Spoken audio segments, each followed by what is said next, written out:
Able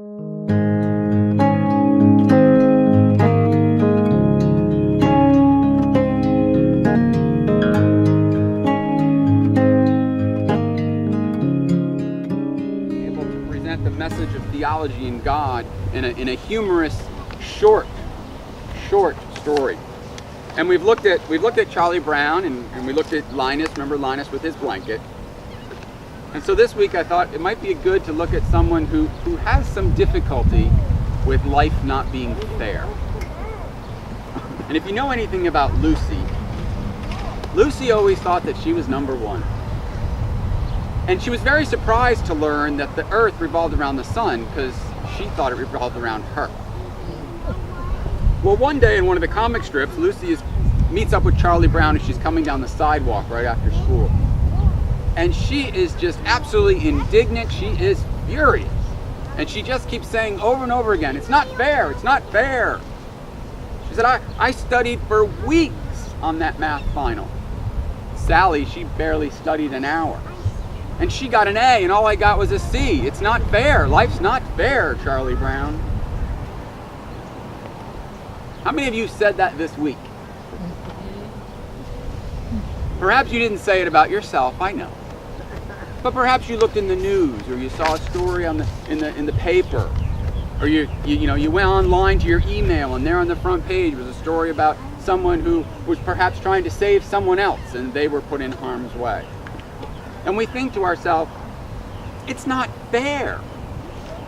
Life's not fair. Some of you know that I like to run. Now, I am certainly no marathon Olympic runner, but I do like to go out for a run. And I've been running for probably, I don't know, since college. I think my GPS thing says I've logged over 875 miles. I don't think there's a single person in the world I could beat. I usually cross the finish line just when they've started to pack up. About 5 years ago, my wife said to me, why in the world do you pay money to go out and run a street, get all sweaty, all you get is a stinking t-shirt, and you've ruined your Saturday? I just don't get it. I said, well, you should come with us one time and do a little running. My wife now runs marathons almost every other week. We have a wall in our bedroom that has, 600 medals on it. We have statues, we have pieces of the boardwalk, we've got all sorts of stuff, and all of it has her name on it. Life's not fair. The t-shirt is your trophy. That t-shirt is my trophy. Life is not fair. And I kind of feel like that's what people kept saying to Jesus every time he tried to teach them. They said, but life's not fair, and life's not fair. And he said, well, listen, there was this farmer, and he had a bumper crop that year, and so he needed workers. And so he went down to the local Wawa where people were hanging out to work first thing in the morning, and he collected up some of those guys, and he took them out into the field. But that wasn't enough. So he went back at morning break, and he got some more. And he took them out into the field. And that wasn't enough. So over lunch, he heads back down to the labor center and he says, who wants to work? And he loads up his truck and he heads back. And he does it again at the afternoon break. And he does it again an hour before quitting. And he tells everybody who says, ooh, pick me, I want to work. He tells everybody they're going to get the same amount of money.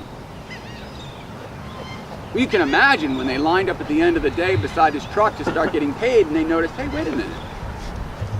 How come I was here all day. This guy was only here an hour. Life's not fair. So Jesus says, the farmer turned to them and said, well, who are you to decide how generous I can be? You and I agreed how much you would receive for the work you gave. And I'm paying you fair and square. Exactly what I promised. Why are you so envious of the person next to you in line? Can I not be as generous as I want to be? That really is the story of the entire Scripture. God is not fair. And I know that's a big bummer for some of us. We'd like to think, Joel Osteen would like you to think that God is fair. And as long as you turn to God, you're going to receive tons of riches in your life. But story after story tells us that that's not true. Look what happened to several of the people in Scripture. Look what happened to Jacob. He was the dutiful son. He was the conniver. He was the one who tricked his parents. But he got God's blessing. Look what happened to Joseph. He was the smallest, ugliest of the group. His brothers were stronger and way more handsome. And God picks him. Look what happened to Job. Job was an honest, upright, righteous kind of guy. He had a good family. He was honest and dutiful to his wife and to all of his workers. And God picks him to lose absolutely everything in his life. Look at Solomon. Solomon's the product of an adulterous affair. And yet he becomes what? King. God's not fair.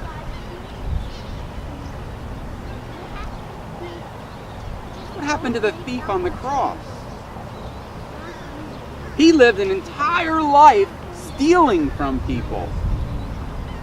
And the very last moment of his life, as he's hanging there next to Jesus, he asks for forgiveness. And Jesus grants it. Can you imagine standing there on that hill, watching Jesus suffer and die, and then the guy next to him who's an absolute waste of society, right? The one whom we say doesn't deserve anything. We shouldn't look at him. We shouldn't give him anything. No one should love that man. The very last moment, he gets forgiveness and grace. It's not fair, is it? Some of us work our whole lives to get fairness and grace, don't we? I went to Sunday school. I was a Sunday school leader. I worked at the food pantry. I gave everything I possibly could.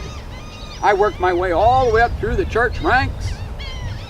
And then here's this guy hanging on the cross, and at the last minute, he gets it.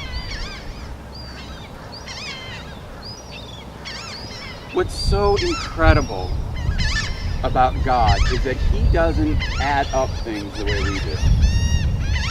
He doesn't give us forgiveness and grace based upon all the work that we've done to be good.